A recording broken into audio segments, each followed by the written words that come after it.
We all love Rome, but when it comes to Hannibal, I would never be a friend of Rome. At least that's what he said. As we all know, Rome was a vast empire, and being that big came with its perks, like having some of the coolest enemies in history.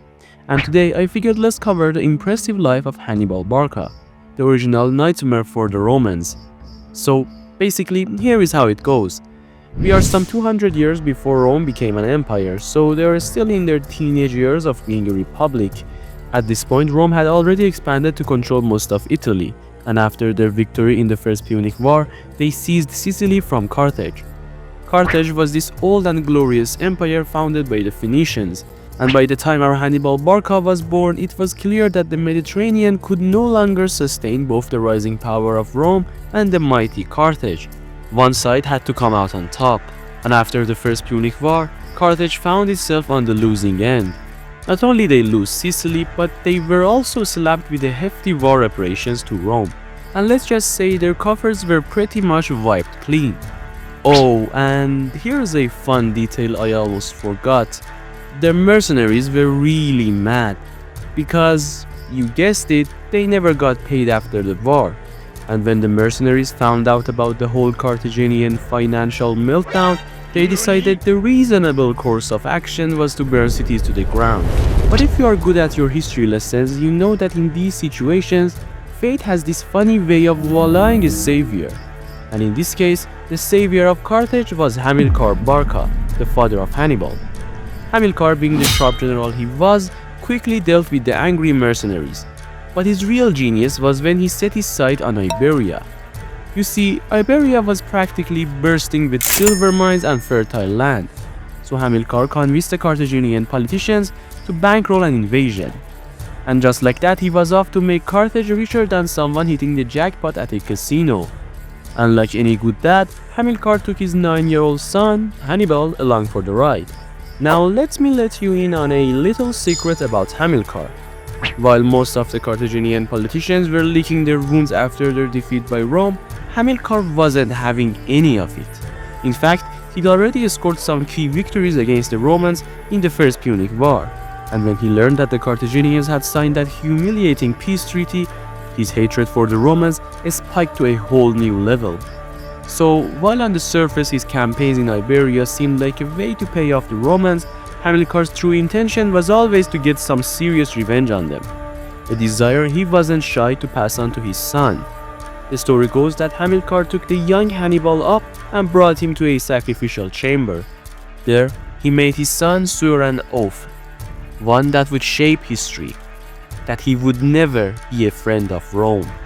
Hannibal then told his father, "I swear so soon as age will permit, I will use fire and steel to arrest the destiny of Rome." Wow, that's some serious firepower for a 9-year-old and some heavy words. And so when Hamilcar died in an ambush, Hannibal was more than ready to carry on his father's legacy. In 219 BC, a 20-year-old Hannibal laid siege to Saguntum, a pro-Roman city in Iberia.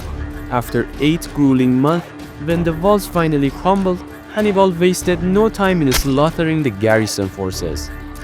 And so, the Romans, expecting nothing less from him, declared war on Carthage, sparking one of the most pivotal conflicts of antiquity, the Second Punic War.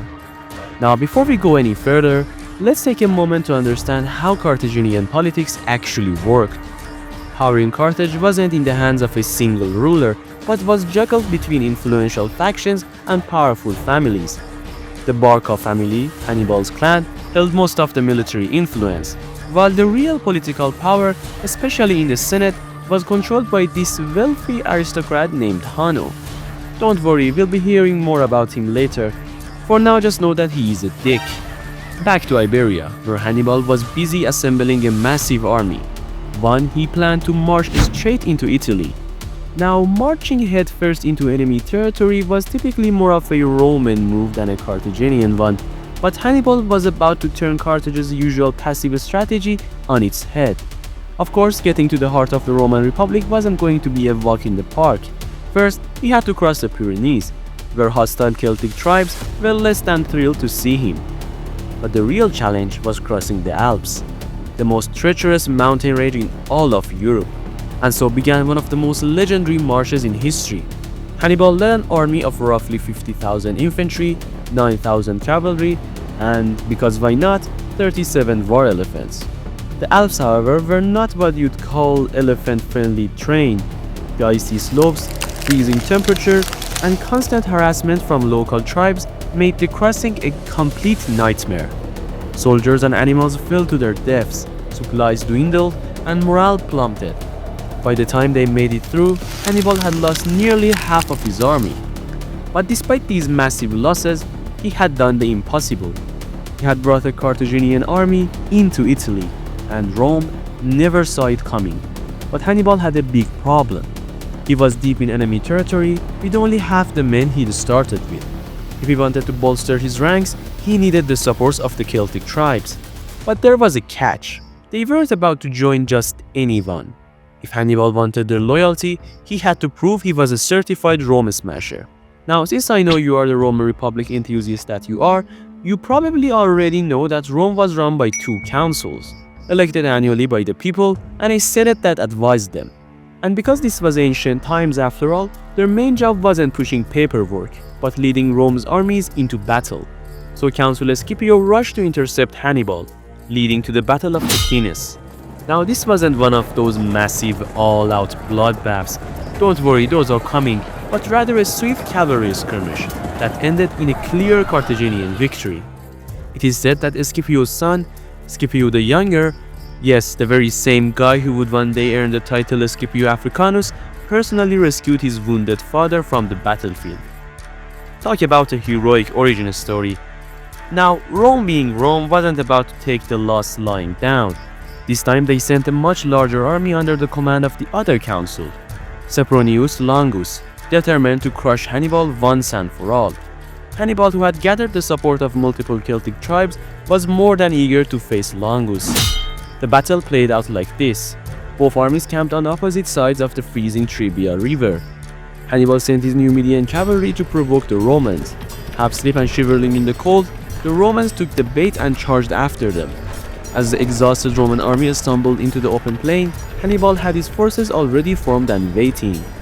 Then came the moment of truth. Just as the Romans launched their attack, Hannibal sprang his trap. His brother Mago, along with an elite force hidden behind the Roman left flank, emerged and crashed into the disorganized legions. Surrounded and overwhelmed, the Roman army collapsed into a chaotic rout. The Roman losses were catastrophic. Although both councils managed to escape the slaughter, they were swiftly replaced by a fresh duo, now Servilius and Gaius Flaminus. Now, Hannibal needed to push south, but his path was blocked on both fronts by the newly appointed councils. Undeterred, he learned of a vast marshland nearby, an area the Romans considered impassable. So, in true Hannibalic fashion, he did the impossible and led his army straight through the treacherous terrain. Traversing the marshland took a brutal toll on Hannibal's army, with disease running rampant among his troops. Even Hannibal himself wasn't spared. He suffered a severe eye infection that left him permanently one-eyed.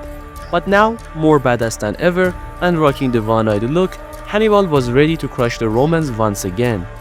Gaius Flaminus, alarmed by Hannibal's movements, wasted no time in pursuit. The two armies camped on the northern side of Lake Trasimene. But while the Romans rested in their cozy tents, Hannibal was already setting the stage for their destruction.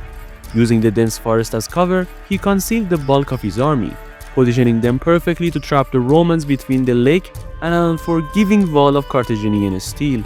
The next morning, the Romans marched east toward the Carthaginian camp. Just as Hannibal had predicted, a thick fog blanketed the battlefield, shrouding their surroundings in an eerie haze. With their vision obscured and their formation stretched thin, the stage was set. It was as if the gods themselves had conspired to let Hannibal's master plan unfold flawlessly. And so, as the battle horns blurred, the Carthaginian and Gallic forces surged forward, crashing into the disoriented Roman ranks.